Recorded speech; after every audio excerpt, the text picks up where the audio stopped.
How to pin a WhatsApp contact. Hey everyone, welcome back to the channel. In today's video, I'll show you how you can pin and unpin any contact on your WhatsApp. Now without further ado, let's get started. So first thing first, open the WhatsApp app and make sure that you are logged in to your account.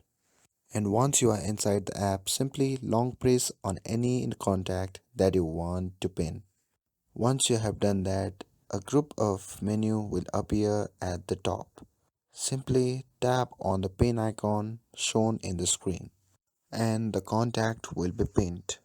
Now, once you have pinned the contact, to unpin any contact on WhatsApp, you simply have to follow the same process again.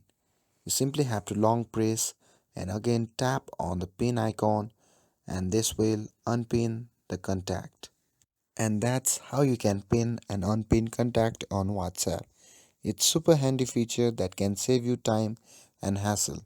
If you found this video helpful, don't forget to like, share and subscribe to get updated for more videos.